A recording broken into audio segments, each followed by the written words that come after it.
अस्सलाम वालेकुम and welcome back to the another new video. आज की इस वीडियो में मैं अपने होल जर्नी जो अपनी 4 प्रेगनेंसी के एक्सपीरियंस के बेस पे आज की इस वीडियो की जो शुरुआत है वो करती हूँ। आज की इस वीडियो में हम बात करने वाले हैं VBAC और VBBC। ये VBAC तो आपने बहुत सुना होगा, यूट्यूब पे बहुत सारे वीडियोस हैं जो अवेलेबल होंगे इस वक्त। VBBC जो मेरा एक्सपीरियंस रहा है वो शायद मैं फ़र्स्ट होंगी या फिर और भी होंगे पता नहीं, मगर मेरे हिसाब से तो मैं फ़र्स्ट हूँ कि VBBC एक्सपीरियंस रहा है मेरा प्रेगनेंसी में। फर्स्ट हम बात कर लेते हैं VBAC, vaginal birth after C section. C section के बाद नॉर्मल डिलीवरी के बारे में बहुत सारे लोग बात करते हैं। मैंने बहुत सारे वीडियोस भी देखे हुए हैं कि सी सेक्शन के बाद नॉर्मल डिलीवरी जो होती है, vaginal birth after C section के बाद नॉर्मल डिलीवरी के बहुत सारे वीडियोस अवेलेबल हैं और कई बार मुझे रिकमेंड भी हुए हैं। तो मैं मेरा एक्सपीरियंस बताऊं तो मेरा एक्सपीरियंस बिल्कुल भी डिफरेंट रहा है। तो सबकी सी सेक्शन के बाद नॉर्मल डिलीवरी होती है, मगर मेरे जो इस प्रेगनेंसी की जर्नी की मैं बात कर रही हूँ उसमें मेरी जो है नॉर्मल डिलीवरीज़ के बाद सी सेक्शन हुआ है। जी हाँ, VBBC जो है ये मेरा एक्सपीरियंस है, vaginal birth before C section. C section के पहले मेरे 2 नॉर्मल डिलीवरीज हुई हैं, जो ये मेरा ओन एक्सपीरियंस है। शायद यूट्यूब पे फर्स्ट है, ये वायरल हो शायद, बिकॉज़ ये मेरा जेन्यून एक्सपीरियंस है। तो मेरी 2 नॉर्मल डिलीवरीज हुई हैं यहाँ पर। ये एक नॉर्मल डिलीवरी और एक नॉर्मल डिलीवरी हुई है जो रिपोर्ट्स रखी हूँ मैं, आगे और भी बताऊँगी, आप लोगों के साथ शेयर करूँगी। तो 2 नॉर्मल डिलीवरीज होने के बाद जब मेरी थर्ड प्रेगनेंसी कंसीव हुई, तो जब मैं बहुत खुश थी कि मेरी तो 2 नॉर्मल डिलीवरी हुई, इस बार भी इंशाल्लाह शायद नॉर्मल डिलीवरी ही होगी। तो जो मैंने सोचा बिल्कुल भी वैसा नहीं हुआ और बिल्कुल पूरा अपोजिट हो गया। और डॉक्टर भी थोड़े ज़्यादा सपोर्टिव नहीं थे उस वक्त। मैं बहुत ट्राई कर रही थी बिकॉज मुझे थोड़ा बहुत लेबर था। तो मैंने डॉक्टर से कितना रिक्वेस्ट किया कि एटलीस्ट 1 डे 2 डे जो पानी की कमी हुई थी, तो वो पानी के पाउचेस वगैरह होते हैं, एटलीस्ट मैं 2 डेज़ तो ट्राई करती हूँ, 1 डे तो ट्राई करती हूँ पानी की कमी लेवल हो जाए, शायद मेरी नॉर्मल हो जाए एटलीस्ट। कितनी रिक्वेस्ट करने के बाद भी डॉक्टर ने साफ साफ रिपोर्ट्स में लिख दिया कि पानी की कमी, less amniotic fluid, C section recommend कर दिया। फिर हम डॉक्टर ने हमें जहाँ भेजा, हम वहाँ जाने के बाद तो डॉक्टर ने साफ में मना कर दिया कि डॉक्टर ने कह दिया ख़त्म, अब हम नॉर्मल डिलीवरी नहीं कर सकते, आपको सी सेक्शन के थ्रू ही जाना चाहिए। तो फिर फाइनली हमें उनकी बात माननी पड़ी। मेरे अंदर कहीं ना कहीं एक गिल्ट फील होता है कि एटलीस्ट मैंने ट्राई तो नहीं किया। हाँ, मुझे पता है कि मुझे बेबी की प्रायोरिटी फर्स्ट है, अपनी हेल्थ और अपनी बेबी के हेल्थ के बारे में मैं रिस्क नहीं लेना चाहती थी, मगर मुझे कहीं ना कहीं फील होता है कि मैं एटलीस्ट 1 टाइम किसी को कन्विंस भी नहीं कर सकी ना, 1 टाइम ट्राई भी नहीं कर सकती। क्या पता ट्राई करने से नॉर्मल हो सकती थी, ऐसा मुझे अभी तक फील होता है। तो चलिए, मेरी जो फर्स्ट प्रेगनेंसी की जो जर्नी है उसको आप लोगों के साथ शेयर करूँगी।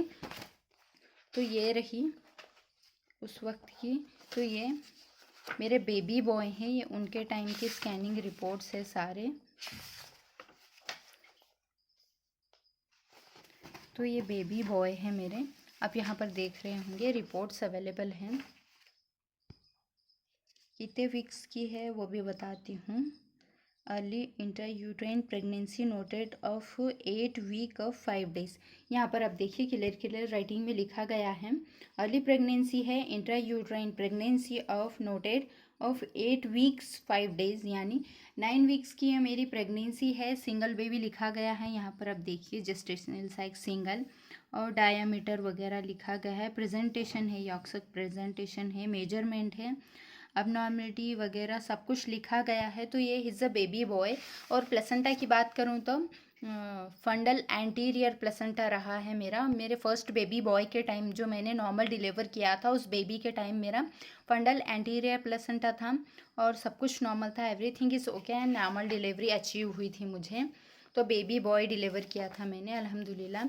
और जो मेरी सेकेंड प्रेगनेंसी है, जो सेकेंड नॉर्मल डिलीवरी हुई थी, उसमें मुझे बेबी गर्ल हुई थी। तो ये रही बेबी गर्ल के टाइम की रिपोर्ट मेरी।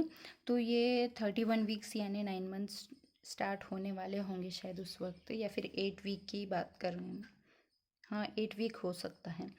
तो यहाँ पर आप देखिए, ऑलरेडी बेबी की जो ग्रोथ के बारे में लिखा गया है, फीटल वेल बीइंग लिखा गया है, सेल्फ लिखा गया है, सेफेलिक प्रेजेंटेशन है, longitudinal lie, single baby, cardiac activity good, fetal movement good, और FHR 144 beat per minute, gestational age USG 31 weeks, और fundal posterior placenta location fundal posterior था, grade second maturity, amniotic fluid 11.5 और 31 weeks, और cephalic presentation, और baby मेरी normal हुई थी, शीज़े normal delivery.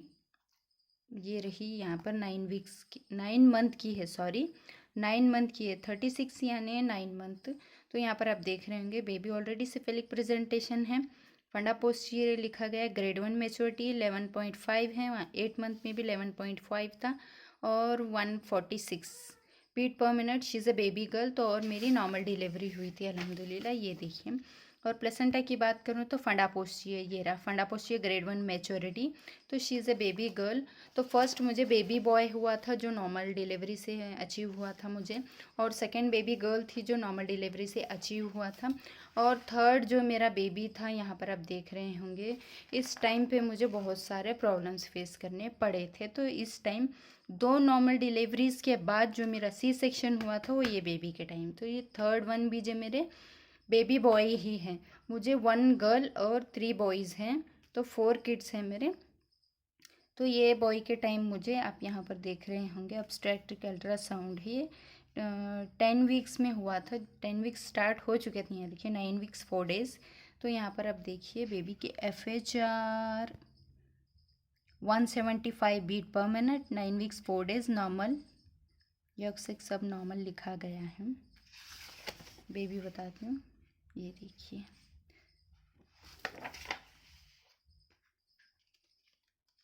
ये 9 मंथ की है, बाद में बताऊँगी।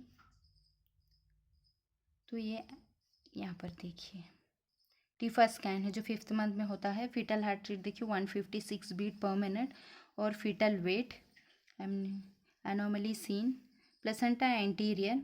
तो फर्स्ट बेबी के टाइम मेरा फंडल एंटीरियर था, और सेकेंड गर्ल के टाइम फंडा पोस्टीरियर था, और थर्ड बेबी के टाइम यहाँ पर देखिए एंटीरियर है। यानी मेरे तीनों बॉयज़ के टाइम मुझे जो प्लेसेंटा था वो एंटीरियर प्लेसेंटा था, गर्ल के टाइम पोस्टीरियर प्लेसेंटा था। तो क्लियर कर रही हूँ मैं। तो मेरी इस डिलीवरी का जो बात बताऊँ मैं, वो यहाँ पर आप देखिए, ये रहा 38 वीक्स यानी 9 मंथ ऑलरेडी।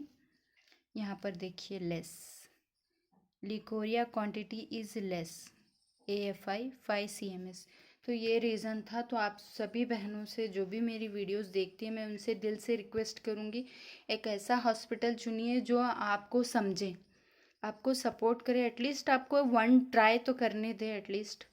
तो लास्ट में होना है वो तो होगा ही, अल्लाह के फजल से, अल्लाह ने जो तकदीर में लिखा है वो तो होना ही है, होकर रहेगा। तो एटलीस्ट एक ट्राई तो ले सकते हैं हम, एटलीस्ट हमें सफिशिएंट फीलिंग तो होगी। कहीं ना कहीं वही गिल्ट सा होता है कि हमने ट्राई भी नहीं किया। तो ये रहा मेरा VBBC का एक्सपीरियंस, जो एमनियोटिक फ्लूइड की कमी के वजह से जो मेरा लेबर पेन था उसे भी रोकना पड़ा, और बेबी हेड डाउन पोजीशन में था, सब कुछ ओके था। पानी की कमी के वजह से, थोड़ी सी पानी की कमी के वजह से आप देख रहे हैं मेरा पूरा 9 मंथ कंप्लीट भी नहीं हुआ था, अभी बहुत ज़्यादा टाइम था मेरे पास। तो फिर भी डॉक्टर ने मेरी VBBC डिलीवरी करा दी। तो कहीं ना कहीं वो एक गिल्ट फील होता है, और खुशी भी होती है इस बात की कि मैंने अपने बेबी को सक्सेसफुली अचीव किया, चाहे वो नॉर्मल डिलीवरी से हो, सी सेक्शन से हो।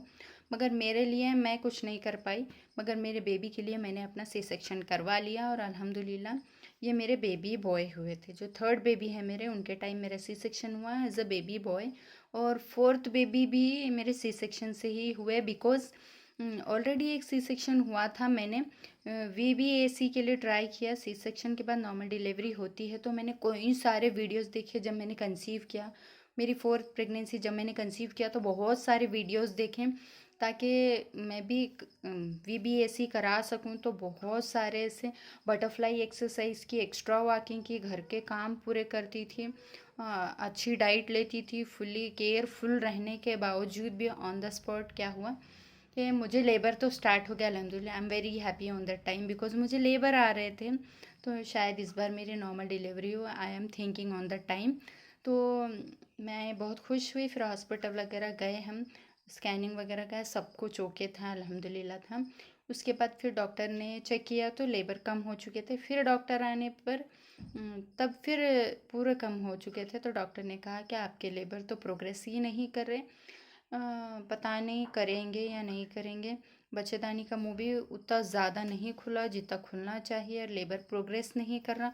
तो मैं सजेस्ट करती हूँ कि आपको सी सेक्शन के थ्रू ही जाना चाहिए वगैरह वगैरह कहकर कन्विंस कर लिया। मेरे फैमिली वाले ऑलरेडी रेडी हो गए सब भी। कहीं ना कहीं मुझे ज़रा सा फील होने लगा था उस टाइम, बिकॉज मैं इस बार चाहती थी कि मेरा VBAC हो, vaginal birth after C section,